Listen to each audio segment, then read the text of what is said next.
बुजुर्गों का सम्मान।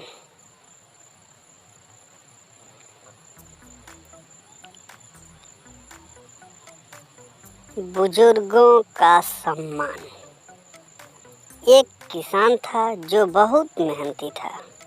वो अपने खेतों में पूरे जी जान से काम करता था। उसे अपनी मेहनत का फल भी मिलता था। हर बार उसकी फसल दूसरे किसानों से बेहतर होती थी। किसान के 3 पुत्र थे, लेकिन किसान ने कभी भी अपने पुत्रों से खेत का काम नहीं करवाया था। किसान चाहता था कि मेरे लड़के पढ़ लिख कर कामयाब इंसान बने। किसान का बड़ा लड़का कुछ दिन स्कूल जाने के बाद उसका मन पढ़ाई में नहीं लग रहा था। पिताजी के बहुत समझाने के बाद भी बड़ा लड़का स्कूल नहीं गया और पिताजी के साथ खेतों में काम करवाने लगा। किसान के दोनों छोटे लड़के पढ़ने में होशियार थे। किसान और बड़ा लड़का भी दोनों छोटे लड़कों से कभी कोई काम के लिए नहीं कहते थे। दोनों लड़के अच्छे स्कूल में पढ़ते थे, लेकिन वे दोनों सामाजिक गतिविधियों से काफ़ी दूर रहे थे। उन्हें सिर्फ अपनी पढ़ाई से ही मतलब रहता था। बाकी सब कुछ उनके लिए बेकार सा था। समय बीतता गया। दोनों छोटे लड़के पढ़ लिख कर अच्छी नौकरी करने लगे। दोनों की अलग अलग शहर में नौकरी लगी थी।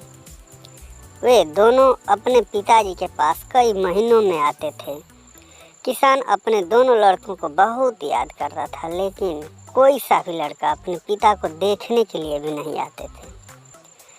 किसान अपने दोनों छोटे लड़कों की याद में दिन प्रतिदिन कमज़ोर होता जा रहा था। उधर दोनों छोटे लड़कों ने अपने लिए शहर में ही अलग अलग मकान ले लिया था और अपनी मर्जी से अपने पिताजी को बताए बिना शादी भी कर ली थी।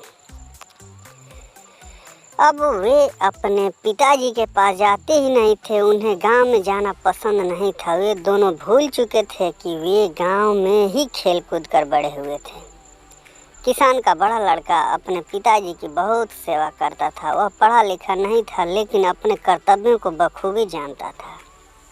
उसने अपने भाई के लिए कभी कुछ गलत नहीं कहा। कुछ दिनों के बाद किसान की मृत्यु हो जाती है, लेकिन मृत्यु से पहले वह अपने पुत्रों के लिए एक वसीयत के नाम पर 3 पत्र छोड़ जाता है।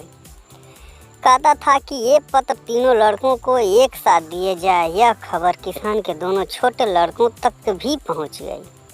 अब दोनों लड़के अपने पिता की संपत्ति के लिए गांव में आ जाते हैं और अपने पत्र लेने की मांग करते हैं, और उनके पत्र भी उनके बड़े भाई के पास सुरक्षित रखे थे। वे दोनों अपने बड़े भाई के पास अपने पत्र लेने जाते हैं, जिन्हें वह पत्र दे देता है। अब दोनों ये जानने के लिए कि पिताजी उनके लिए क्या देकर गए हैं, पत्र को खोलते हैं। लेकिन पत्र खोलते ही जो उसमें लिखा था उसे देखकर दोनों छोटे लड़के बड़े शर्मिंदा होते हैं। अपने किए पर रोने लगते हैं। उनके पत्रों पर लिखा था कि आज तक मैं जिंदा रहा अपने बड़े अनपढ़ लायक बेटे की वजह से, और आज मैं जिंदा नहीं हूँ तो वो अपने दोनों पढ़े लिखे नालायक बेटों की वजह से। मेरी आधी संपत्ति मेरे बड़े बेटे को दी जाए और आधी संपत्ति अनाथ बच्चों के लिए दे दी जाए। ये कहानी हमें बहुत कुछ सिखाती है। आजकल की व्यस्त ज़िंदगी में हम पैसों के लिए अपने माता पिता को अकेला छोड़ देते हैं, जबकि हमें अपने बुजुर्गों की अच्छी तरह देखभाल करनी चाहिए। मुझे पूरी उम्मीद है कि यह रोचक कहानी आपको ज़रूर अच्छी लगी होगी। आपका कीमती समय देने के लिए दिल से शुक्रिया।